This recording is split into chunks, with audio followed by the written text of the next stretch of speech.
Hey, what's up, guys? Welcome to another Arsenal-themed video. We are taking a look at the current squad after a couple of the players that we are expecting to leave have gone.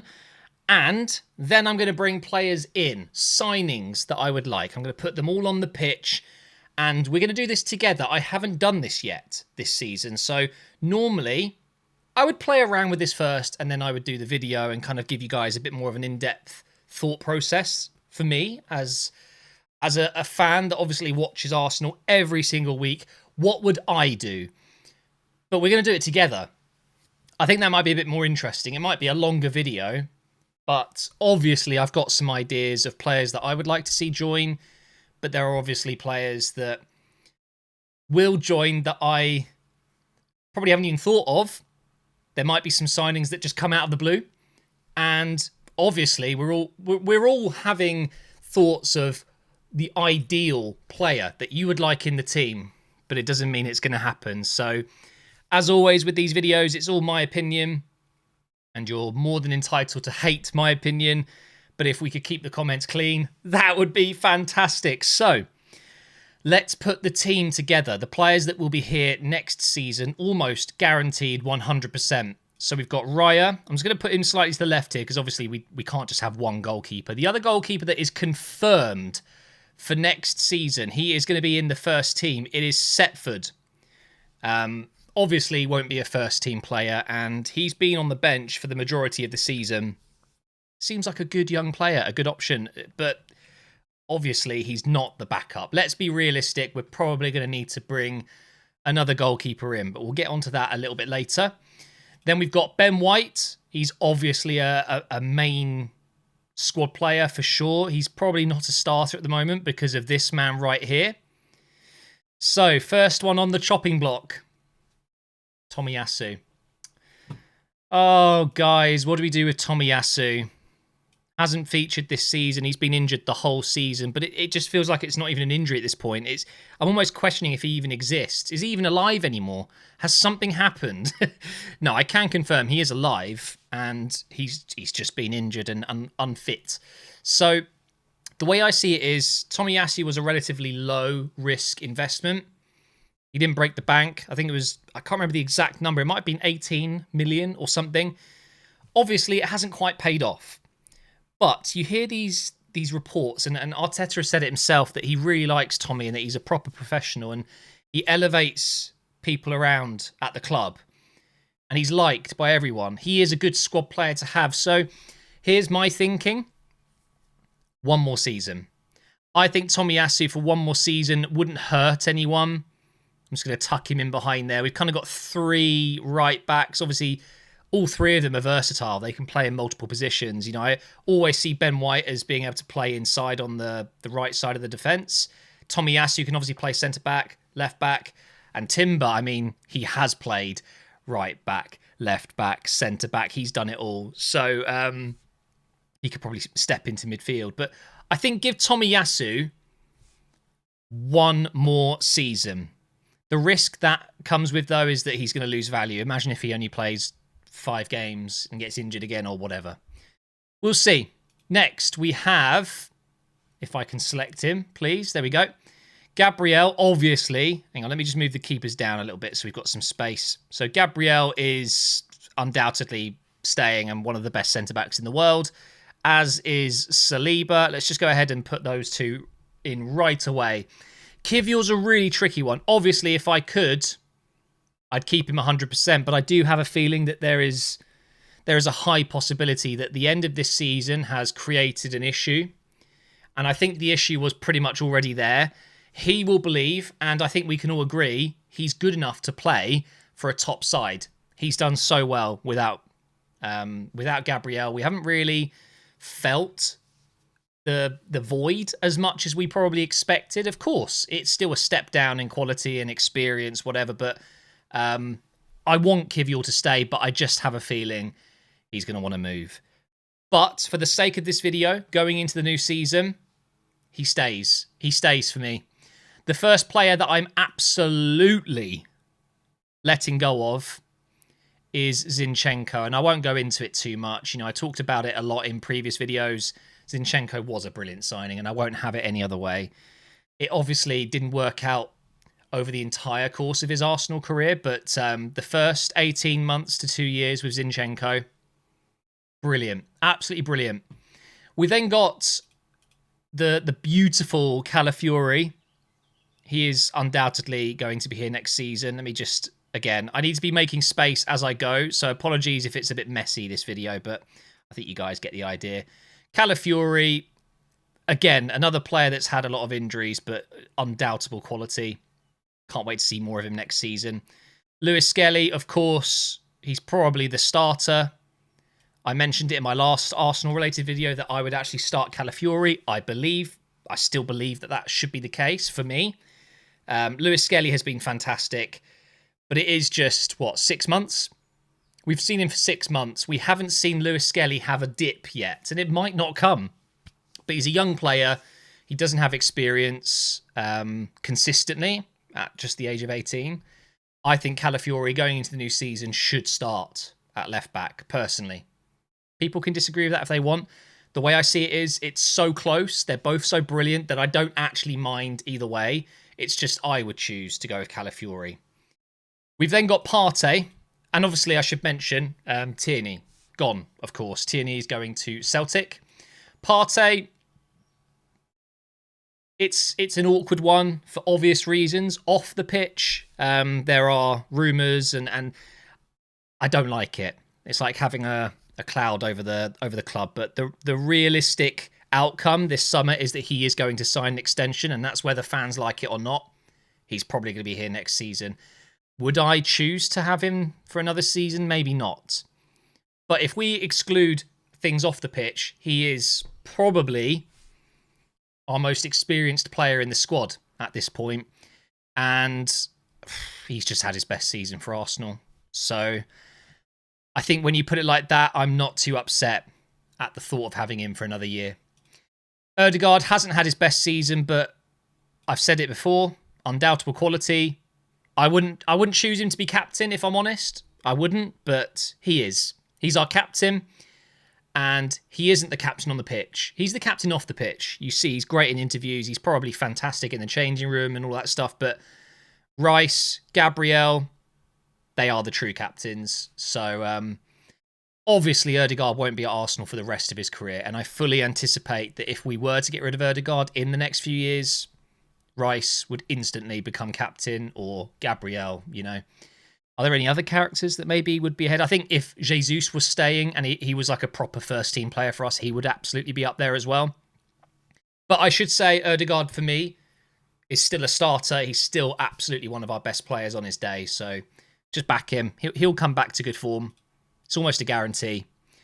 Marino, new signing this season. Signed him as a midfielder, and he ended up playing up here for the second half of the season. He's had a great first year. Not much else to say other than just got the job done for us when we really needed him to. And then we've got Declan Rice. What I should do is have my favourites like near each other. I think that makes sense. I think Partey will be playing as our DM next season, but of course we do have signings coming in, and one of those signings is in that position. So I think Partey will have less minutes next season, put it that way. Oh, our first really interesting debate. So you're probably wondering, who the hell is this guy? This is Max Dowman. I struggled so much just to find a picture of the guy that's like a professional photograph. It's very difficult to find because guess what? He's 15 and he's barely played any games that are televised. It's pretty incredible. What a season he's had for the academy, the under-18s. He's 15 and he's playing for the under-18s, and he is getting called up to the squad next season. It's already confirmed he will be going on pre-season with the squad. He'll be at the pre-season tour. I don't know what position he takes up in terms of, as a squad player, is he a central midfielder? Is he attacking midfielder? From what I've seen, he is going to be absolutely amazing in this area of the pitch, and maybe he can play here. I just don't think he can play here, defensive. So just for now, we'll pop him there next to Ødegaard, but realistically, I think that's going to be Nwaneri's spot. And talking of Nwaneri, he can go, this is the problem. I've got so many. Okay, hang on. Let's organise this a little bit better.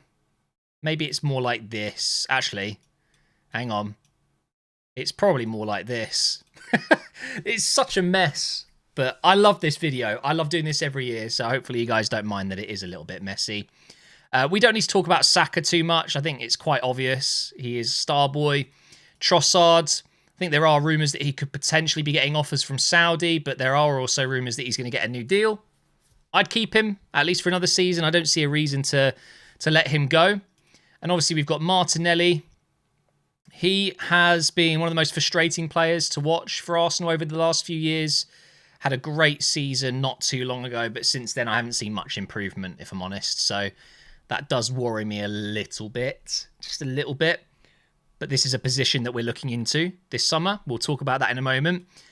I would sell Jesus, but unfortunately, guys, it ain't going to happen. He's obviously injured and he's not going to be back playing until, I think it's October, something like that. Maybe September earliest. I mean, maybe he could make it back in time for match day 4, 5, 6, just before the window shuts. But I think the reality is no one's going to touch him this summer. And if they do, it'll be because it's a crazy good deal we're offering. Maybe we'll let him go for 25, 30 mil. Realistically, I think that's what he's worth. We obviously paid upwards of 35, 40 million for him, I think. I would sell him. And for that reason, I'm going to put him out here. But I don't think it's actually going to happen because of the injury. But that means, of course, we only have Havertz. And he's been injured since February. So it's such a horrible, horrible position for us because we've effectively played almost half a season without an out-and-out striker. But people are saying that as if we did have an out-and-out striker before that. But we haven't. We haven't had a true number 9 since Aubameyang, since Lacazette. Because Havertz isn't really a true number 9. And guess what? Jesus isn't either. I swear that this guy, it happened at City. He's just like he's just a winger playing through the middle. He's a technically gifted player. He's fantastic on the ball. But he's not that lethal number 9. He gets goals, but there is a reason City let him go for so cheap. And it's the same with Zinchenko, unfortunately. They're great players, versatile players, but they're not going to lock down one position in your team. I'm of the opinion that both of those guys, the Man City players, it's time. I think they came as a duo and they should leave as a duo. So, how far in are we? We've been recording for almost 13 minutes and I've only just put the base squad together. These are the players that I think absolutely will be here going into the new season. Probably with Jesus, but I really, really think we should be selling him. And if I'm being completely honest, although Dauman, I mean, he looks like an absolute superstar and we're very lucky to have him, I don't expect he'll be getting crazy minutes next season if he is going to play in the first team squad. So part of me thinks that actually it might be worth looking at potentially loaning him. I don't know what's going to happen, obviously, but I expect he'll get minutes in the Carabao Cup, maybe the FA Cup early rounds, and maybe in a couple of Premier League games where we're playing against bottom teams and we're winning 3-0 up and he comes on as a sub, you know. So I know he's on the middle. He's like in the middle of the pitch. He's kind of prominent here, but he's not really going to be a player that we rely on. Put it that way. And obviously Waneri, he's kind of a bit of both. He can play on the right. He can play in the middle. Bit of everything. And obviously Rice can do the same. He can play DM. He can play all sorts of positions. Marino's the same. I mean, we're blessed to have such versatile players, but there's a reason we have such versatile players, and that's because we've looked for versatile players. You know, we've signed versatile players for a reason. But I think realistically, that's what the midfield truly looks like. I've just moved my screen. Hang on. Let me reset that. All right, let's put Dauman. I'm just going to make sure I get this. Oh, it's kind of... Oh, okay, let's do this. It's my OCD, guys. I'm sorry. We'll just do that for now. Okay, so there are obvious positions here that we're lacking in. It is really worrying to me that even with Havertz, and by the way, he's bulked up. Maybe he can play number 9 even more efficiently now. During his injury, clearly he was in the gym a lot. He still isn't a true number 9. So let's just cut straight to the chase, shall we? So I've got some players down here at the bottom of the screen which you can't see. Recognise this fella? This, of course, is Gyökeres. Now, I've been getting tweet after tweet. I've had emails about it. I've had Discord DMs, messages, whatever. People just asking me, who would you sign? Gyökeres, or would you go with Sesko? Now, I want Isak. I want Isak so badly, I would sell a kidney. Would I actually do that? No, I wouldn't. But he's who I want. But you guys know I'm a realist. I know it's probably not going to happen. It's very unlikely because Man City, even though they've had this resurgence recently and a couple of other top clubs are still within a shout of getting Champions League football, I think it's pretty much certain that Newcastle will. They won't sell Isak, and he probably, maybe he would like to leave, but the excuse would have been, well, sorry, Newcastle, but you haven't got Champions League, I want to play. At the time, when we were really linked with Isak, this was months ago, when Newcastle were having absolute stinkers. They were really struggling. I wanted him, but I've accepted it. It ain't going to happen. So for me, it is between Sesko and Gyökeres, and I think I sit on the side of Gyökeres just. The only reason being is that I think I'm done with these kind of project signings, players that you hope will get to a high level in a short amount of time. Sesko will. He will be a fantastic player, but it's a slight gamble with his age. He's quite raw. Gyökeres has been at this level for at least a year and a half, I would say, a prolific scorer. Yes, it's in Portugal, and yes, it was Coventry before. But when you watch him play in the Champions League this season, he destroyed Man City.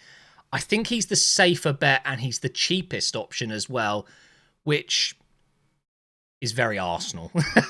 He's cost effective compared to an Isak who, let's say if we really wanted him, obviously, if we really, really wanted him, we could throw money at him, offer him crazy wages, break our wage structure, and of course, we could break the bank and spend 150 million on him. But the reality is we're going to drop 70 on Gyökeres. I think it's 70 million euros, something like that. So I'd go with Gyökeres. And unfortunately for Havertz, I think Gyökeres would get the nod ahead of him for me. Gyökeres is just a true number 9 that we're desperate for. Do I need to say more? I don't think so. Next, should we talk about winger? Why not? It's so tricky. Again, this is my opinion.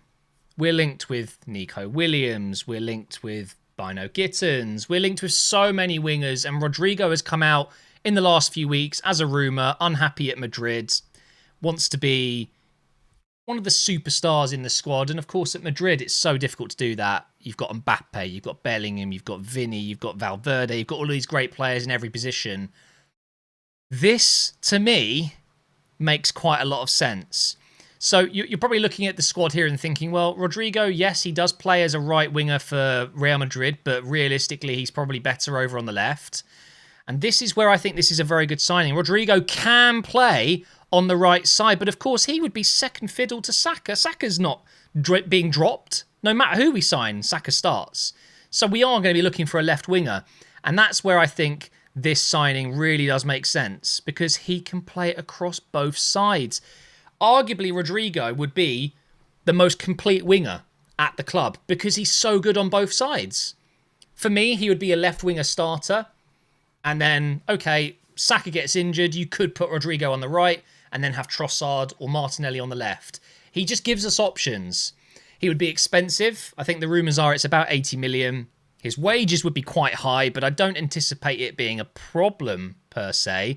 And for those of you watching who might not know, Arsenal do have quite a strict wage structure. There's no way you can earn way more than other players similar to your ability.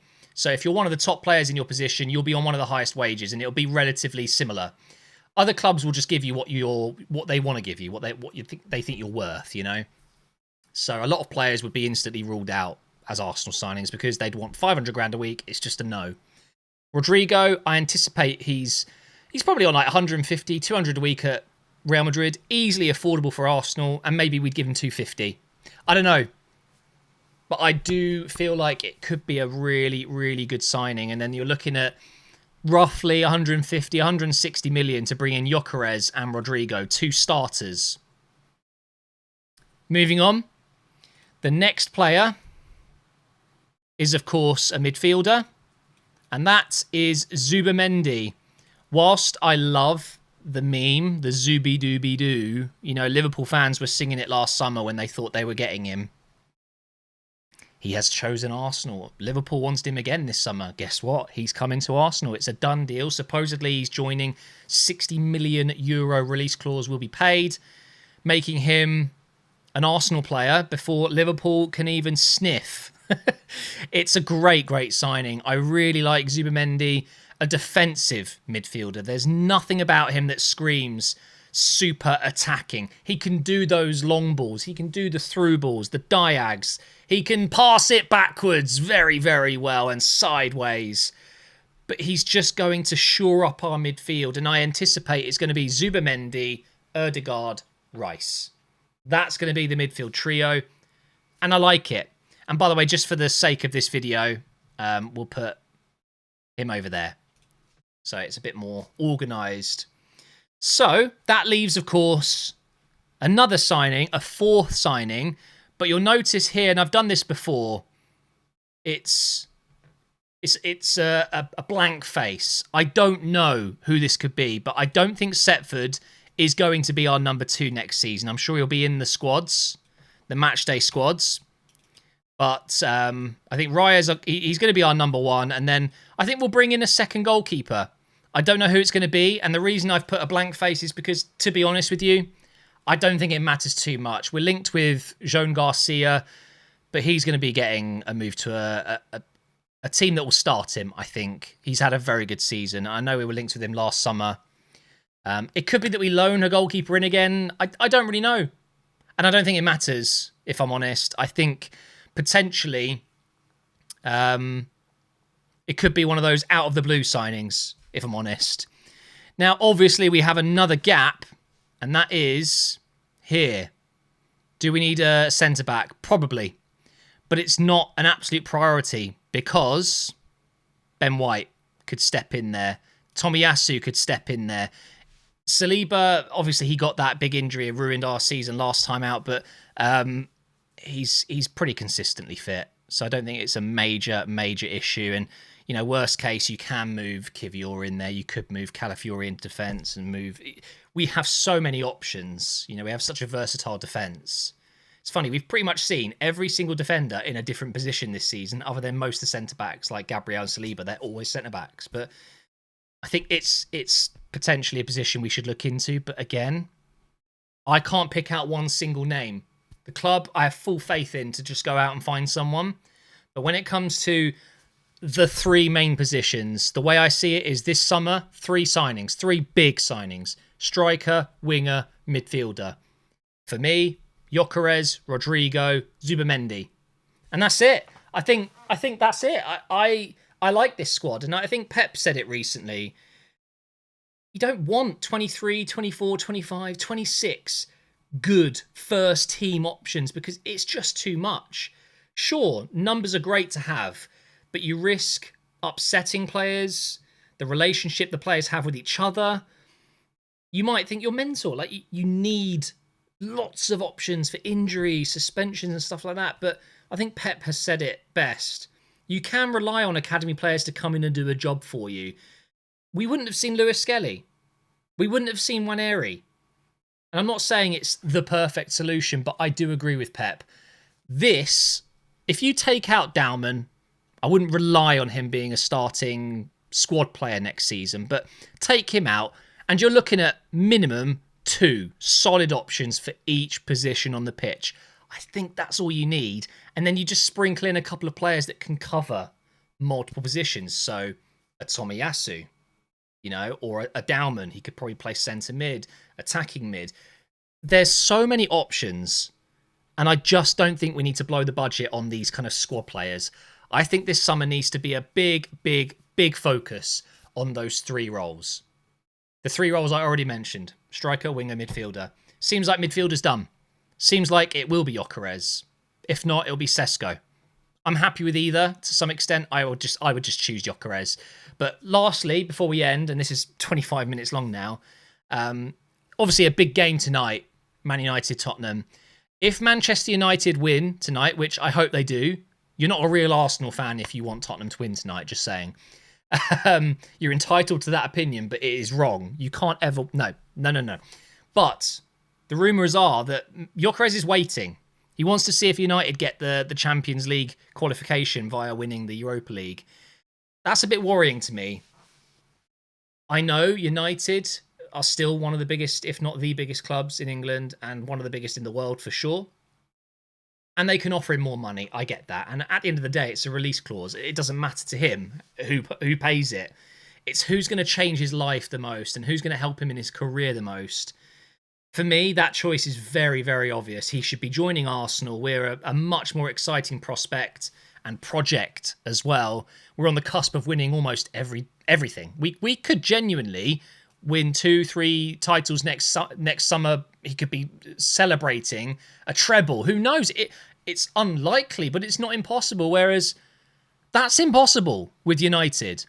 All he's going to get is the financial benefit. He will earn more at Manchester United. So if he ends up going there, best of luck to him. But I don't want a player linked with us and waiting. It won't sit well with Arteta, that either. If you want to play for Arsenal, he has said this before, you've got to be committed. You've got to want it. And I don't like... It's only a rumour. Who knows what's happening? I think United are going to win tonight, and I think that's going to play on his mind that maybe he's got a choice of the two. Gyökeres could go anywhere, really. I'd take him at Arsenal, though. I would take him. And Rodrigo, really excited at the prospect of having him. Right wing, left wing, mainly left wing for me. And of course, Zubimendi. Fantastic. And then a goalkeeper and centre-back. And then we're good to go to win the quadruple. That's right, you heard it here first. We're going to win the quadruple. No, but all jokes aside, next season is the biggest season of this Arteta era. If we finish the season trophyless, unless we got absolutely ravaged by injuries, like worse than this season, unless key players all of a sudden just leave this summer, unless we're hit with like the worst disease ever, worse than COVID, then it's a failure and we need to look into this very seriously at whether Arteta is the man to really take the project further.